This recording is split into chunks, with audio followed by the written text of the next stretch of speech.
আলামিন বলেন লাহু মুআক্কিবাতুন মিন বাইনি ইয়াদাইহি ওয়া মিন খালফিহি, বান্দা তোমার সামনে পিছনে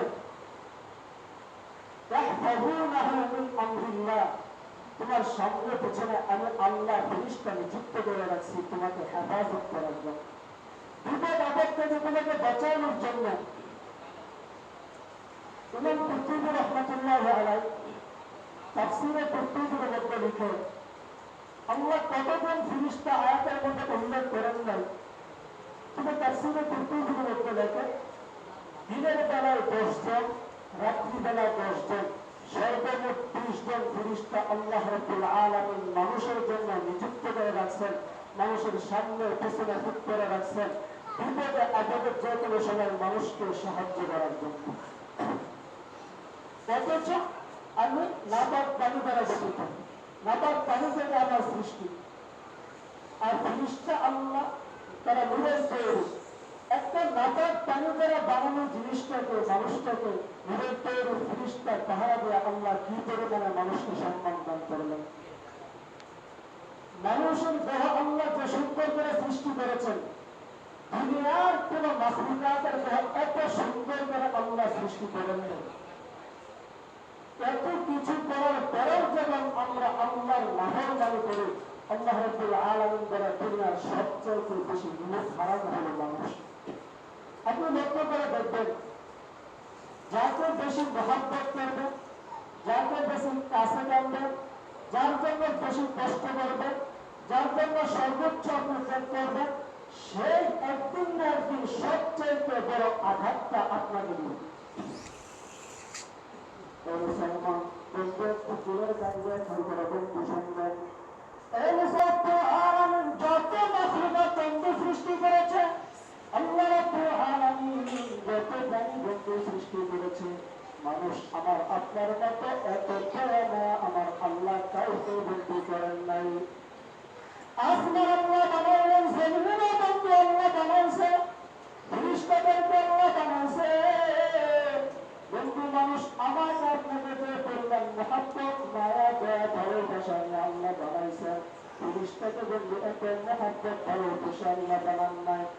আসমান জমিন পাহাড় পর্বত গরু ছাগল যত মাখলুকাত আছে, ভাই মানুষের চেয়ে বেশি ভালোবাসা আল্লাহ কোন মাখলুকাত সৃষ্টি করে নাই। আল্লাহ রাব্বুল আলামিন বলেছেন মানুষের চেয়ে বেশি মায়া নিয়ে মহব্বত নিয়ে সৃষ্টি করে নাই। এবার মুসলমান এই জন্য আল্লাহ রাব্বুল আলামিন বান্দা সবচাইতে বেশি ভালোবেসে মায়া নিয়ে মহব্বত নিয়ে আমি আল্লাহ রাব্বুল আলামিন তোমাদেরকে মানুষ তোমাদেরকে বানাইলাম। ফেরেশতারা বলে আল্লাহ কি দরকার মানুষ বানাবেন, আমরা যদি আপনার হিদায়াত করি না, আপনি যা বলেন 24টা ঘন্টা হুকুমের অপেক্ষায় থাকি, কারণ হুকুম দেওয়া মাত্র আপনার হুকুম আমরা সাথে সাথে পালন করি। তারপরে মানুষ বানাবার কি প্রয়োজন, তারপরে আপনার কি দরকার? আল্লাহ বলে সাবধান তোমরা আর এগুলো তোমরা বুঝবা না, আমি আল্লাহ চাই মানুষ বানাবো, আল্লাহ তোমরা কোনো কথা বলবে না, আমি মানুষ বানাবো। ভাই এক পর্যায়ে ফেরেশতারা মানুষ বানায়, মাটি নিয়ে আসে, দেহ আকৃতি বানায়। মুসলমান তার চেহারা যখন বানাবেন মালিকের কাছে জিজ্ঞেস করে, মালিক আপনার বান্দার চেহারাটা কিভাবে কোন ধরনের কোন আকৃতি বানাবো? এতক্ষণ ধরে ফেরেশতারা হাত বানায়, বন্ধু পা বানায়, পুরো দেহ বানায়, আল্লাহ কিচ্ছু বলেন না। যে বলেন ফেরেশতারা চেহারার ব্যাপারে মালিকের কাছে জিজ্ঞাসা করে, আল্লাহ বলে সাবধান ফেরেশতারা অনেক বানাইছে, এবার তোমরা এখান থেকে সরে যাও। আমার বান্দার চেহারা আমি আল্লাহ আমার ভিতরে হাত করা বানাবো। এই মুসলমান ভাই যে জিনিসটা বুঝাবার জন্য বলি, আল্লাহ রাব্বুল আলামিন আসমান বানায় নিজের পুত্রকে হাত ব্যবহার বন্ধু করে না, জমিন বানায় পুত্রকে হাত ব্যবহার করে না, পাহাড় পর্বত নদী নালা বানায় দেখে আল্লাহ পুত্রকে হাত ব্যবহার করেন না। যত মাখলুকাত বানায় সংগ্রহ সর্ব কোনো কিছুর ব্যাপারে আল্লাহ পুত্রকে হাত বন্ধু ব্যবহার করেন না।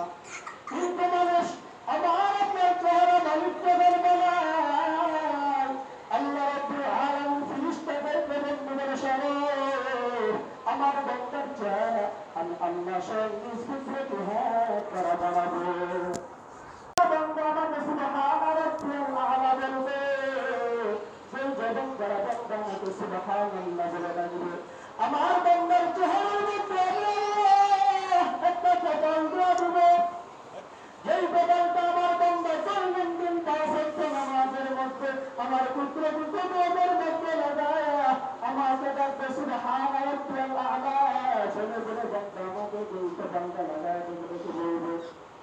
ফেরেশতারা সরো আমি আল্লাহ রাব্বুল আলামিন নিজ থেকে হাত আমার বান্দার চেহারা বানাবো কেমনে করে আল্লাহ বানাই মানে আল্লাহ যেমন মন চায় যেভাবে ইচ্ছা করে সুন্দর করে আল্লাহ রাব্বুল আলামিন মানুষ আমার আপনার চেহারা বানায় দেয় এই জিনিসটা বুঝাইতে চাই